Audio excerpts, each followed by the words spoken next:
Hello there. It is Monday, March 14th, and it's time for our daily lectionary reading. Today, we've got Psalm 105, 1 to 42. We've got Exodus 33, 1 to 6. We've got Romans 4, 1 to 12. Psalm 105 is headed God's faithfulness to Israel. We'll give thanks to the Lord, call on his name, make known his deeds among the peoples. Sing to him, sing praises to him, tell of all his glorious works. Glory in his holy name. Let the hearts of those who seek the Lord rejoice. Seek the Lord and his strength. Seek his presence continually. Remember the wonderful works he has done, his miracles, and the judgment he has uttered. O offspring of his servant Abraham, children of Jacob, his chosen ones. He is the Lord our God. His judgments are in all the earth. He is mindful of his covenant forever, of the word that he commanded for 1,000 generations, the covenant that he made with Abraham, his sworn promise to Isaac. He confirmed to Jacob as a statute, to Israel as an everlasting covenant, saying, to you I will give the land of Canaan as your portion for an inheritance. When they were few in number, of little account, and strangers in it, wandering from nation to nation, from one kingdom to another people, he allowed no one to oppress them. He rebuked kings on their account, saying, do not touch my anointed ones, do my prophets no harm. When he summoned famine against the land and broke every staff of bread, he had sent a man ahead of them, Joseph, who was sold as a slave. His feet were hurt with fetters, his neck was put in a collar of iron, until what he had said come to pass. The word of the Lord kept testing him. The king sent and released him. The ruler of the peoples set him free. He made him lord of his house and ruler of all his possessions, to instruct his officials at his pleasure and to teach his elders wisdom. Or to bind. So to bind is a Then Israel came to Egypt. Jacob lived as an alien in the land of Ham. And the Lord made his people very fruitful, and he made them stronger than their foes, whose hearts he then turned, ate his people, to deal craftily with the servants. He sent his servant Moses and Aaron, whom he had chosen. They performed his signs among them and miracles in the land of Ham. He sent darkness and made the land dark, and they rebelled against his words, turned their waters to blood and caused their fish to die. Their land swarmed with frogs, even in the chambers of the kings. He spoke, and there came swarms of flies and gnats throughout their country. He gave them hail for rain and lightnings that flashed through the land. He struck their vines and fig trees and shattered the trees of their country. Spoke, and the locusts came, and young locusts without number, and they devoured all the vegetation in their land and ate up the fruit of their ground. He struck down all the firstborn in their land, the first issue of all their strength. Then he brought Israel out with silver and gold, and there was no one among their tribes who stumbled. Egypt was glad when they departed, for dread of them had fallen upon it. He spread a cloud for a covering and fire to give light by night. And asked, and he brought quails. They asked, and he brought quails, and he gave them food from heaven in abundance. He opened the rock, and water gushed out, and it flowed through the desert like a river. For he remembered his holy promise and Abraham, his servant.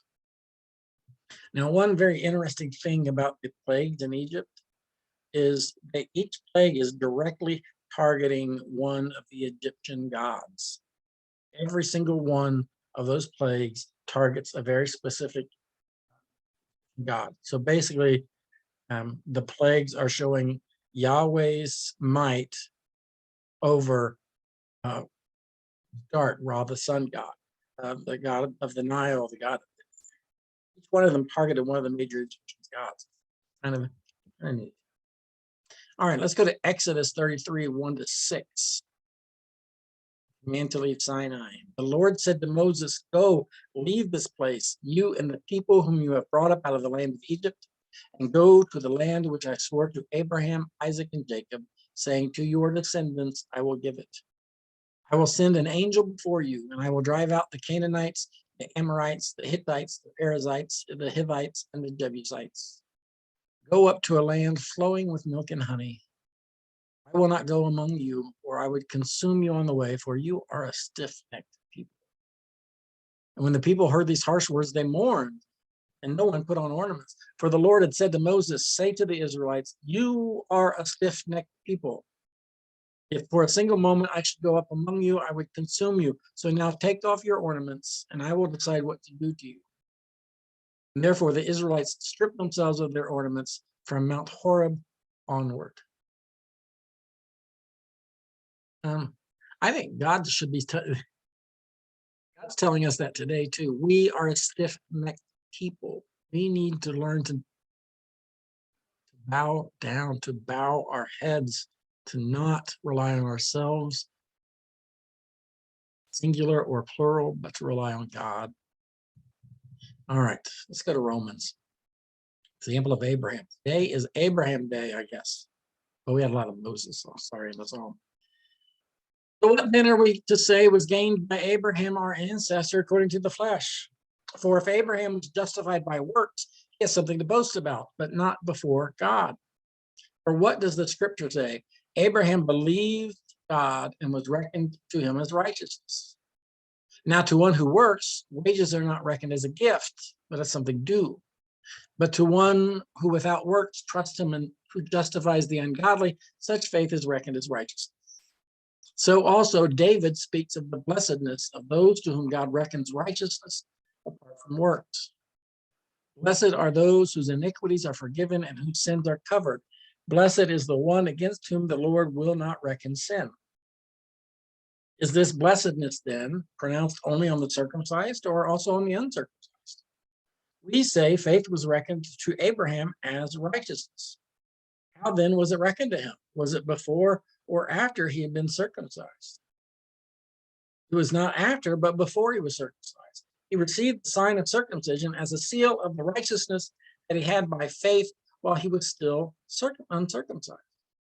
The purpose was to make him the ancestor of all who believe without being circumcised, and who thus have righteousness reckoned to them, and likewise the ancestor of the circumcised, who are not only circumcised, but who also follow the example of the faith that our ancestor Abraham had before he was circumcised. Paul gets wordy sometimes. Really, it's broken down. Abraham was righteous without having been circumcised. If you remember, circumcision came with Moses. All right. Moses had to be circumcised. It came later. Abraham was not circumcised when he was made righteous with God. So, and circumcision was the big thing that set the Jews apart. Besides their dietary habits, it was the circumcision. This is Paul, and you have to be circumcised in order to be saved. All right, that's all I got for you for today. I will see you all later.